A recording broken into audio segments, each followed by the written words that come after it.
கிடைக்கும், எனக்கு என்ன கிடைக்கும்.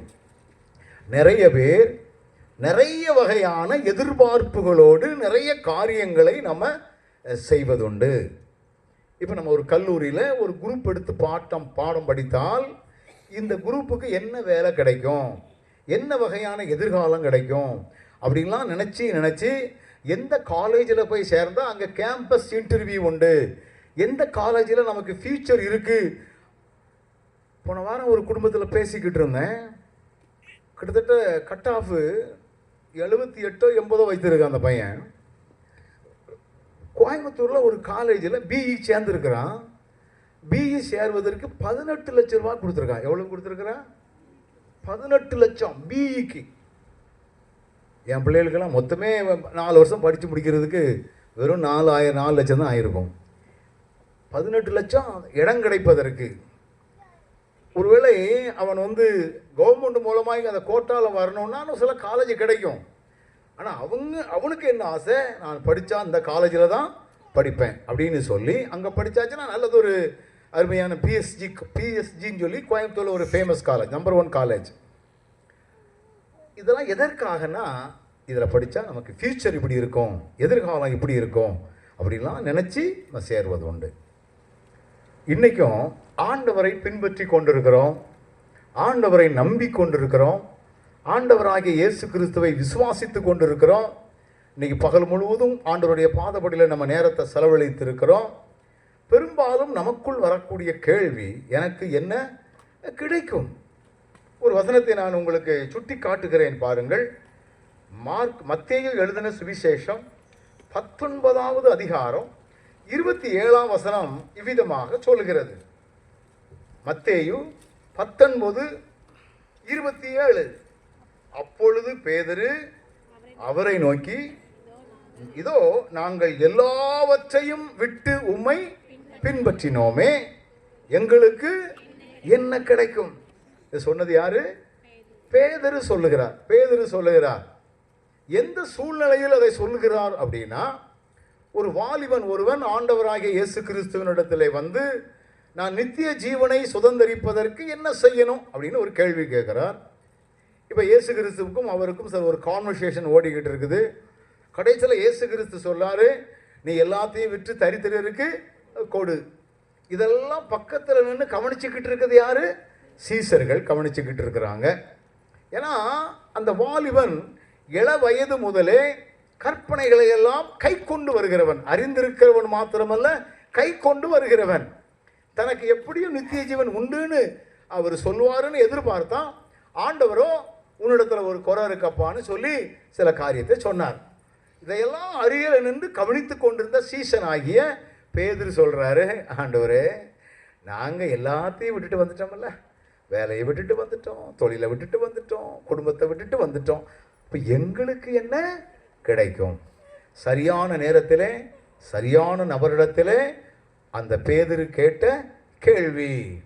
இன்னைக்கு நம்ம நிறைய கூட்டங்களுக்கு போகும் பொழுதெல்லாம் சில எதிர்பார்ப்புகளோடு நம்ம போகிறது உண்டு. இந்த கூட்டத்தில் கலந்து கொண்டதுனால எனக்கு என்ன கிடைக்கும், இதை செய்கிறதுனால எனக்கு என்ன கிடைக்கும், அப்படிலாம் நிறைய கேள்வி மேலே கேள்விகள் நமக்குள்ள வந்துக்கிட்டு இருக்கோம். இன்னைக்கு நான் உங்களுடைய ஞாபகத்தில் இருக்கிற வண்ணமாக இயேசு கிறிஸ்துவை நாம் பின்பற்றுவதன் மூலமாய் எனக்கு அல்லது நமக்கு என்ன கிடைக்கும் அப்படிங்கிறத வேத வசனத்தின் ஆதாரமாக உங்களுக்கு ஞாபகப்படுத்த விரும்புகிறேன்.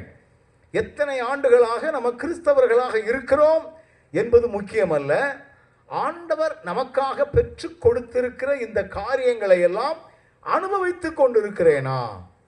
சில இடத்துல சாட்சி சொல்லுவாங்க, நீங்கள் இயேசுவை பின்பற்றுறீங்களே உங்களுக்கு என்ன கிடைச்சதுன்னு கேட்டால், ஐயா நான் முந்தி கஷ்டப்பட்டுட்டு இருந்தேன், இப்போ நான் வசதியோடு இருக்கிறேன், முந்தி குடிசை வீட்டில் இருந்தேன், இப்போ நல்ல மாடி வீட்டில் இருக்கிறேன், முந்தி சைக்கிளில் போனேன், இப்போ நல்ல வாகனத்தில் போகிறேன், இதெல்லாம் எனக்கு ஆண்டவர் செஞ்சது.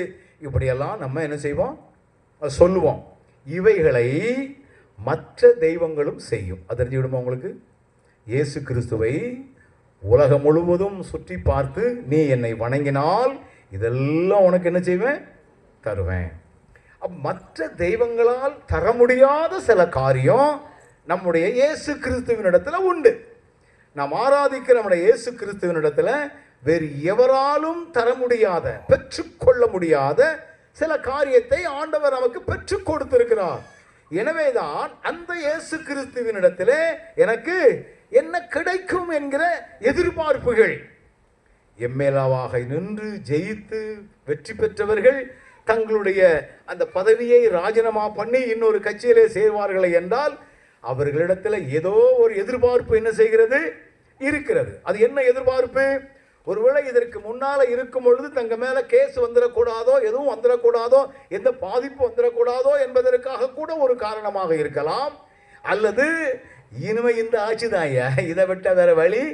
என்னைக்கு ஜெயலலிதா அம்மையா ஜெயிக்க ஆரம்பிச்சாங்களோ அதுக்கு பிற்பாடு எதிர்கட்சியே இல்லாம போனது மாதிரி இப்பவும் வந்துடுச்சுது அப்படிங்கிற ஒரு எண்ணத்துல இனிமே நம்ம தான் அப்படின்னு சொல்லிட்டு எல்லாரும் என்ன செய்யறார்கள், தங்களுடைய எதிர்காலங்களை நிர்ணயம் பண்ணி இந்த கட்சியில புதுசா அதுதான்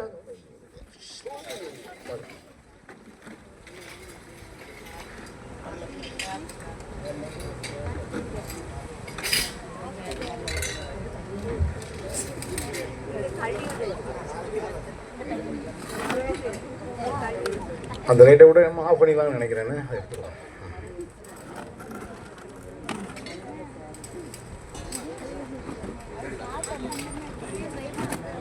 பார்த்து ஓகே.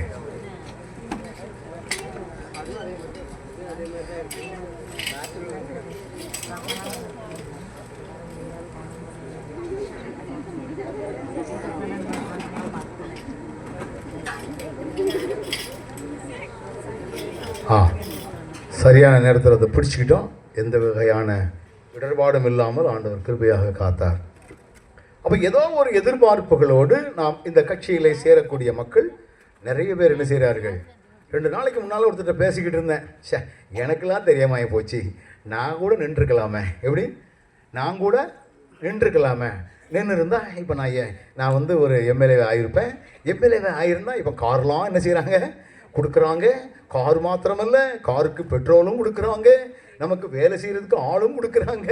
அதுபோக 5 வருஷம் கழித்து நமக்கு நிரந்தரமாக பென்ஷனும் என்ன செய்கிறது அது வருகிறது. வம்பா போச்சையா, யாரை விட்டாலும் செய்யிருப்பாங்களே, அப்படிப்பட்ட ஒரு மாசம் என்று ஒருவர் கிண்டலாக பேசிக்கிட்டு இருந்தார். அப்போ எதிர்பார்ப்புகளோடு ஒவ்வொருவரும் ஒவ்வொரு வகையான காரியங்களை செய்து கொண்டு இருக்கிறார்கள். இப்போ நம்முடைய எதிர்பார்ப்பு, இயேசு கிறிஸ்துவை நான் ஆராதிக்கிறேன், எனக்கு என்ன கிடைக்கும். சதனா தெளிவாக நீங்கள் ஞாபகத்தில் நான் சொல்லக்கூடிய காரியங்களை எல்லாம் நீங்கள் ஞாபகத்தில் வைத்து நீங்கள் செயல்படணும்.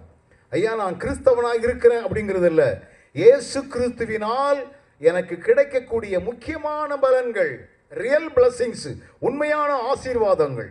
வாசிக்கலாம் ஒரு வசனத்தை, எபேசியருக்கு எழுதின நிருபம்